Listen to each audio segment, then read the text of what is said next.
नमस्कार, मैं एम के पांडे। हमारी धारणा पर आपका स्वागत है। आज का यह वीडियो नारी शक्ति, नारी तरक्की या यूँ कहें कि नारी की प्रगति से संबंधित है। आज हम चारों तरफ देख सकते हैं कि हमारी बेटियां लगभग हर क्षेत्र में, हर फील्ड में आसमान छू रही हैं। तो इसी संदर्भ में हम अपनी कुछ बात रखना चाहते हैं। हम भी अपनी बेटियों को भारी प्रोत्साहन देना चाहते हैं, जिससे वो आज जहाँ तक पहुँची हैं उससे एक कदम और आगे ऊपर निकल जाएं और देश में कोने कोने में ये अपना जो इनका हौसला है वो बुलंद रहे और दुनिया में देश का नाम रोशन करें। तो वीडियो शुरू करने से पहले आग्रह है कि आप हमारे चैनल को सब्सक्राइब कर लें तथा इस वीडियो को लाइक और शेयर जरूर करें। जैसा कि सबको मालूम है, आज शिक्षा जगत, खास करके शिक्षा जगत में तो हमारी बेटियों ने कमाल ही कर दिया है। आप सीबीएसई बोर्ड देख लीजिए, आईसीएसई बोर्ड देख लीजिए, यूपी बोर्ड, प्रयागराज या अन्य राज्यों की जो बोर्ड की परीक्षाएं हैं, आप आंकड़ा निकाल के देख लीजिए। अधिकांश जितनी भी परीक्षाएं हैं, बोर्ड की परीक्षाएं हैं, हाई स्कूल और इंटरमीडिएट लेवल की, इनमें टॉपर्स तो अधिकांश हमारी बेटियां ही हैं।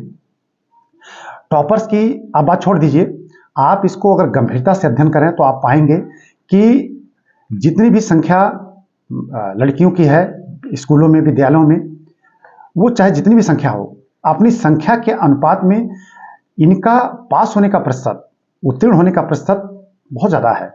80-90% तो सामान्य सी बात है, कहीं कहीं तो ये 100% अपनी संख्या के हिसाब से 100% ये उत्तीर्ण हो जा रही हैं। तो कुल मिला के इनकी तरक्की बालकों की अपेक्षा ज़्यादा है। और टॉपर्स में तो हम विगत एक दशक से लगातार हम रेट कर रहे हैं। टॉपर्स में तो ये हमारी बेटियां रहती ही रहती हैं। अब सबसे बड़ी उपलब्धि अगर हम आज की डेट में कहें तो 2022 आईएएस 2022 की जो परीक्षा संपन्न हुई थी, सिविल संघ लोक सेवा आयोग द्वारा आयोजित सिविल सेवा परीक्षा आईएएस 2022 जो परीक्षा संपन्न हुई, उसका जो फाइनल रिजल्ट आया वह तो बहुत चौंकाने वाला है। आप उसको गंभीरता से जरूर देखें। अगर अब तक आप लोगों ने नहीं देखा होगा तो उस रिजल्ट को आप जरूर देखें। आप गर्व करेंगे उसमें। यानी आईएएस 2022 की जो फाइनल सूची आई है, 2022 रिजल्ट की फाइनल सूची, उसके टॉप 10 में हमारी 6 बेटियां हैं। मतलब सुन के बड़ा सुखद अनुभूति होती है, बड़ी सुखद अनुभूति होती है। और इससे भी आश्चर्य कि टॉप 25 की लिस्ट आप देखें, उसमें 14 बेटियां हैं। तो हमारी बेटियों ने तो मतलब गजब ही कमाल कर दिया है। आप इसको देखने के बाद तो स्वतः अनुमान लगा सकते हैं कि बेटियों को अगर प्रोत्साहन दिया जाए, उनको हर तरह से सुविधाएं दी जाएं, तो वो कहाँ तक जा सकती हैं। अब पूरे देश का आंकड़ा निकाला जाए, आंकड़ा यहाँ रखने का समय नहीं है। शिक्षा जगत में आप हाई स्कूल, इंटरमीडिएट, स्नातक, परास्नातक, सब में आप पूरा आंकड़ा निकाल के आप देख सकते हैं। जितनी कॉम्पिटिटिव एग्जामिनेशन है, बात ये नहीं कि कितनी लड़कियां उसमें अपेयर हो रही हैं, बात ये कि जितनी लड़कियां अपेयर हो रही हैं उन संख्या में अगर प्रतिशतता देखी जाए तो लड़कियों के उत्तीर्ण होने, इनके क्वालिफाई करने की प्रतिशतता अधिक है, बॉयज की अपेक्षा अधिक है। ये सबसे बड़ी बात है। अब निश्चित रूप से अभी भी वैसे तो अपीयरेंस अगर देखा जाए, जितने भी कॉम्पिटिटिव एग्जामिनेशंस हैं, आईएएस है, चाहे पीसीएस है, उत्तर प्रदेश आरओ है, इनमें अपीयरेंस बालक के मुकाबले बालिकाओं का कम है। ज़्यादा फॉर्म नहीं भर पाती हैं और जो वहाँ तक पहुँचती है वही पर फॉर्म भरती हैं, लेकिन जितना फॉर्म भर रही हैं उनके उत्तीर्ण होने की प्रतिशतता ज़्यादा है। तो हमने आईएएस को बताया। इसी तरह से हम 4-5 लोक सेवा आयोग, राज्य स्तरीय लोक सेवा आयोग की परीक्षा अगर हम देखें, UP PSC, BPSC, Rajasthan civil सेवा परीक्षा, आरएएस, उत्तराखंड पीसीएस या एमपी पीसीएस, इनके आंकड़े अगर देखे जाएं, विगत उनके 4-5 पीसीएस परीक्षाओं, आरओ की परीक्षा के परिणाम अगर देखे जाएं तो टॉप 10 में एक औसत हम बता रहे हैं, टॉप 10 में 2 से 5 स्थान लड़कियों का है, 2 से 5 स्थान बेटियों का है। ये बहुत अच्छा लगता है देख के कि पहले ऐसी चीज इस तरह के मतलब रिकॉर्ड नहीं आते थे, लेकिन इधर हम एक दशक से लगभग 1 से 1.5 दशक से हम देख रहे हैं कि टॉप 10 में तो लड़कियां रहती हैं, लेकिन उससे भी आश्चर्य कि इधर एक दशक से टॉप 10 में 2 से 5 तो लड़कियां हम देख रहे हैं। जो हिंदी बेल्ट की सिविल सेवा परीक्षाएं हो रही हैं उनमें हैं। आईएएस में हिंदी माध्यम में भी लड़कियां काफी क्वालिफाई कर रही हैं, तो ये बहुत बड़ा अचीवमेंट है। अब जितने भी राज्य हैं, राज्य सरकारें अपने स्तर से महिला आरक्षण देती हैं। केंद्र में तो अभी नहीं लागू है, और अभी संसद ने 106वां संविधान संशोधन अधिनियम पारित किया है, नारी शक्ति बंधन अधिनियम पारित किया है। ये तो और सुखद अनुभूति कराने वाला है। ये तो और भी मतलब जैसे लगता है कि नारी सशक्तिकरण का एक बहुत बड़ा हथियार होने वाला है। ये जब लागू होगा तब से संसद में और राज्य विधानसभाओं में महिलाओं का प्रतिनिधित्व 33% बढ़ जाएगा। तो अभी इसको अब जब लागू हो, अब जनगणना हो जाएगी उसके बाद लागू होगा, तो इसका प्रभाव तो अभी बाद में देखा जाएगा। और हो सकता है जब ये लागू हो तो सिविल सेवा संघ लोक सेवा आयोग की सिविल सेवा परीक्षा में भी महिला आरक्षण लागू कर दिया जाए। तो अब तो बात की संभावना है, लेकिन राज्य स्तरीय जितनी भी परीक्षाएं होती हैं लोक सेवा आयोग द्वारा आयोजित, उनमें महिला आरक्षण दिया जाता है। कहीं कम कहीं ज़्यादा, औसतन 20% के आसपास, तो कहीं 33%, मध्य प्रदेश में तो 35% तक आरक्षण कर दिया गया है। तो ये महिलाओं को भारी प्रोत्साहन से मिल रहा है, और लड़कियां निश्चित रूप से प्रशासन में बहुत तेजी से जा रही हैं। अब कुछ आंकड़ों पे नज़र डाला जाए तो चाहे वो प्रशासन हो, चाहे पुलिस सेवा हो, अर्धसैनिक बल हो, चाहे सेना, तीनों सेनाएं हो, और या चाहे न्यायिक परीक्षा हो, सब में पूरा प्रतिनिधित्व है।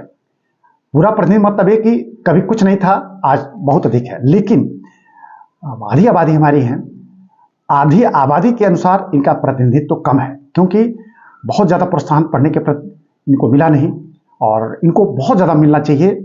इनकी क्षमता को देखते हुए इन्हें भारी प्रोत्साहन मिलना चाहिए, क्योंकि इनमें एकाग्रता, इनमें कंसंट्रेशन तो है, बहुत ज़्यादा है, और ये बहुत कुछ कर सकती हैं। तो जैसा आंकड़े बताते हैं उस हिसाब से अगर इनको प्रोत्साहन दिया जाए तो लड़कों के मुकाबले, बॉयज़ के मुकाबले कहीं कम ये रहने वाली नहीं है। उनसे तो टॉपर में तो देखा ही जा सकता है कि आईएएस की टॉप 25 लिस्ट में 14 हमारी बेटियां हैं, तो वैसे भी बॉयज़ से आगे निकल चुकी हैं।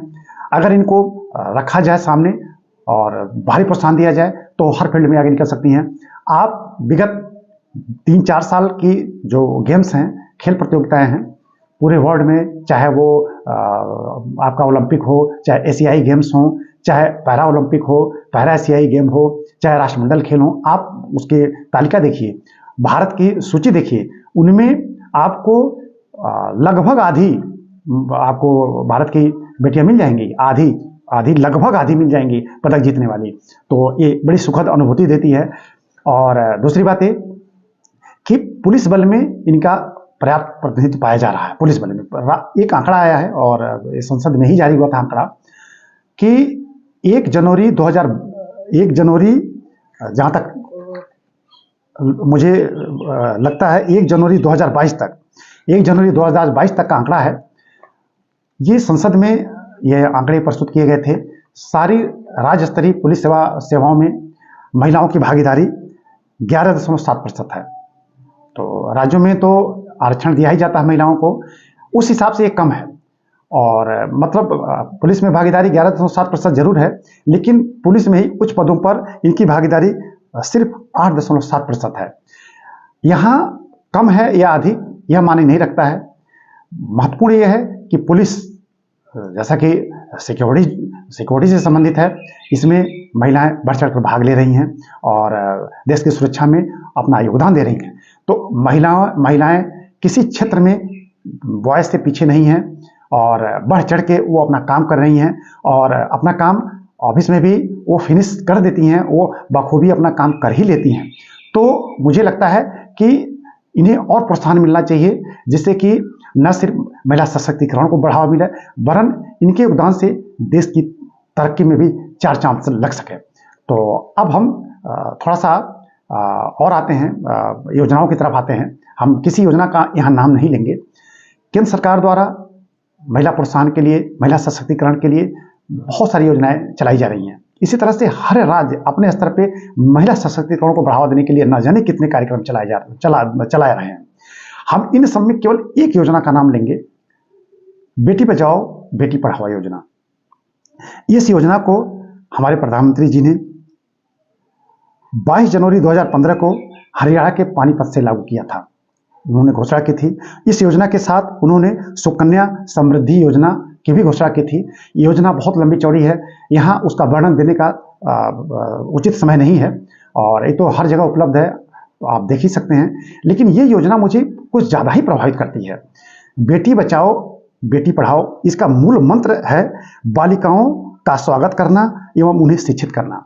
यानी बालिकाएं जब पैदा हो रही हैं तो उन्हें उपेक्षा की दृष्टि से न देखा जाए, वरन उनका स्वागत किया जाए और उन्हें पूरा शिक्षित किया जाए।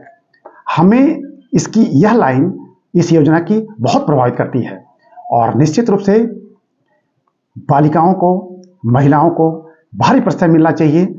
ये योजना इतनी अच्छी लगती है कि यह योजना तो मुख्य रूप से भ्रूण हत्या को रोकने के लिए, जो महिला भ्रूण हत्या, बालिका भ्रूण हत्या की दर बढ़ चुकी थी, उसको रोकने के लिए, और जहां लिंगानुपात कम है वहां लिंगानुपात बढ़ाने के लिए। तो यह प्रारंभ में यह योजना देश के 100 जिलों में लागू की गई थी, बाद में 61 जिले इसमें और जोड़ दिए गए। तो मतलब कुल मिला के ये कि उन जिलों को प्राथमिकता दी गई है जहां लिंगानुपात कम है। तो यह योजना मुझे बहुत प्रभावित करती है।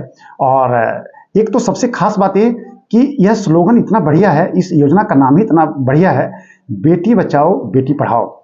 मुझे देख के तब खुशी होती है कि हम सड़क पे, हाईवे पे जाते हैं, हम लोग गाड़ी से जाते हैं तो देखते हैं ट्रक वाले जाते हैं, ट्रक वाले अपने पीछे इसको लिखे रहते हैं। लेकिन आम जन कितना अच्छी तरह से इसको स्वीकार कर रहा है कि ट्रक के पीछे लिखा रहता है बेटी बचाओ बेटी पढ़ाओ।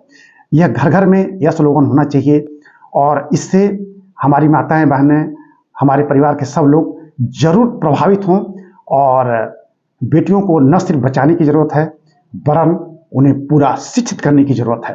तो आज का वीडियो हम बहुत ज़्यादा बढ़ाना नहीं चाहते हैं, इस वीडियो को हम रोकेंगे, लेकिन इस आग्रह के साथ कि बेटियों को भारी प्रोत्साहन दिया जाए, उन्हें शिक्षित करने, उन्हें पढ़ाने के प्रति बहुत ज़्यादा न सिर्फ उदारता, वरन इसके प्रति बहुत गंभीरता दिखाई जाए।